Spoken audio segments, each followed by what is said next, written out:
आज हम डिस्कस करेंगे कि जो नए सेलर्स हैं उनकी सेल क्यों नहीं आ रही, वो कैसे अपनी जो सेल्स है उसको इंक्रीज कर सकते हैं। आज हम फैक्टर्स को डिस्कस करेंगे one by one. First factor क्या है जी, बैड फोटोज। सबसे पहले आप लोगों ने चेक करना है कि जो आपने ईबे पे जो लिस्ट की है उनकी फोटोज ब्लर तो नहीं है, ठीक है, तो वो आपने लाजमी चेक करना है। मेन फोटो कैसी है, क्या उसमें प्रोडक्ट जो है अच्छे तरीके से शो ऑफ हो रही है कि नहीं हो रही, ये आपने सबसे पहले उसमें लाजमी देखना है। नेक्स्ट आपने क्या है जी, रॉन्ग प्राइसिंग। रॉन्ग प्राइसिंग का क्या मतलब है कि आप क्या लोएस्ट प्राइस पे बैठे हैं ईबे पे कि नहीं बैठे, ठीक है। तो ये आपने लाजमी देखना है कि आपकी जो प्राइस है, आपकी जो प्रोडक्ट है, ठीक है, आपने वो फाइंड आउट किया, आपने चेक करना है कि सबसे आपकी लोएस्ट प्राइस होनी चाहिए। अगर आप बिल्कुल नए अकाउंट पे बैठे हैं तो आप कैसे सेल उठा सकते हैं कि आपने प्राइसिंग जो है ना लोएस्ट प्राइस पे बैठना है, तो देन आपकी जो है ना सेल आएगी, ठीक है। नेक्स्ट क्या है जी, इग्नोर शिपिंग पॉलिसी। अच्छा, इस पे मैं ऑलरेडी एक वीडियो बना चुका हूँ शिपिंग पॉलिसी के ऊपर। तो आपने जो है ना पॉलिसी जो है शिपिंग की, इसके ऊपर बहुत फोकस करना है, ठीक है। इसमें क्या होता है कि आप हैंडलिंग टाइम कितने दिन का दे रहे हैं, देन डिलीवरी कितने दिन में कर रहे हैं। दो चीजें आती हैं इसमें शिपिंग पॉलिसी में। एक होता है जी हैंडलिंग टाइम, हैंडलिंग टाइम हो गया एक। हैंडलिंग टाइम क्या होता है कि कितने दिन में आप ऑर्डर को प्रिपेयर करोगे। फॉर एग्जांपल आपको आज ऑर्डर आया, ठीक है, अब अपने शिपिंग कंपनी को वो पहुंचाना है, ठीक है, कितने दिन में वो मैन्युफैक्चर होगी और वो शिपिंग कंपनी को आप प्रोवाइड करोगे। देन क्या होगा, वो उसका जो है लेबल वो आप जनरेट कर पाओगे ईबे से, ठीक है। तो ये जो टाइम होता है ना, इसको हम कहते हैं जी हैंडलिंग टाइम, यानी कितनी देर में आपका जो प्रोडक्ट है वो रेडी हो जाएगा शिपिंग के लिए, ठीक है। देन क्या है कि शिपिंग कंपनी को आपने प्रोवाइड कर दी है।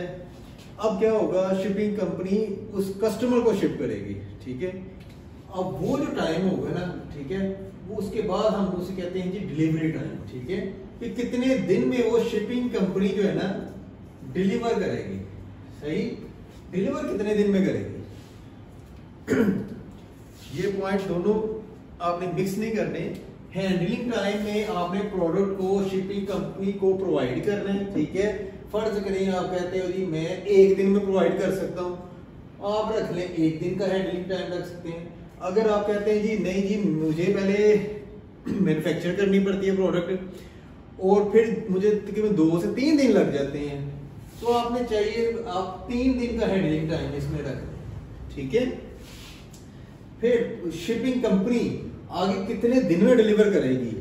अब उसमें क्या है जी 24 आवर्स की भी सर्विस होती है, 48 आवर्स की भी होती है, 3 से 5 दिन की भी होती है, ठीक है। ये हर कंट्री का हर एक का अपना अपना एक टाइम होता है, उस हिसाब से उसके चार्जेस भी होते हैं।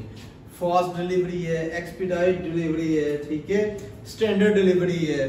तो ये आपने देखना है कि आपने जो डेज देने हैं कि मैं भाई इतने दिन में डिलीवर करूंगा, तो आपने जब शिपिंग पॉलिसी बनानी है, ठीक है, तो उसमें आपने जो सिलेक्ट करना है वो आपने उसी हिसाब से सिलेक्ट करना है कि मैं इतने दिन में डिलीवर कर सकता हूँ। तो उसमें शिपिंग पॉलिसी में आ रहा होता है 3 से 8 दिन में डिलीवरी, मीन्स कि 8 दिन के अंदर आपने डिलीवर करना है, ठीक है। 3 दिन आपने हैंडलिंग टाइम लगा दी और 8 डेज दिए, 3 और 8 कितने हो गए जी, 8 और 3 हो गए 11, ठीक है। तो 11 दिन का टोटल आपके पास टाइम है 11, ठीक है, 3 और 8 11 हो गए, सही है। 11 दिन में आपने डिलीवर करना है इसको, क्लियर। अगर आपने हैंडलिंग टाइम रख दिया 1 दिन और 8 इधर आपने डिलीवरी टाइम रख दिया है, तो इसमें क्या होगा 1 और 8 9 दिन टोटल, यानी कि टोटल 9 दिनों में आपने उसको शिप करना है, ठीक है। लेकिन ये आपने अलहदा करना है, मार्केट सेंड करते हैं आपने, उसमें लेबल जो ट्रैकिंग देनी होती है वो जो है ना आपने 3 दिन के देनी है। अगर आपने 1 दिन का रखा है तो 1 दिन के अंदर आपको प्रोवाइड करनी पड़ेगी। अगर आप नहीं प्रोवाइड करते तो वो ओवरड्यू हो जाएगा, ठीक है, जिससे आपके अकाउंट की हेल्थ खराब हो जाएगी, ठीक है। तो ये जो है ना दो चीजें आपने बड़े अच्छे से देखना है। ये शिपिंग पॉलिसी कैसे बनानी है, ऑलरेडी मेरे यूट्यूब जो है मेरा चैनल उसके ऊपर ऑलरेडी अपलोडेड है, तो आपने वो उधर से देख लेनी है, ठीक हो गया। तो ये तीन चीजें हैं जी, इनको आपने बहुत ज्यादा फोकस करना है जब आप एक नया अकाउंट रन कर रहे हैं, ठीक है।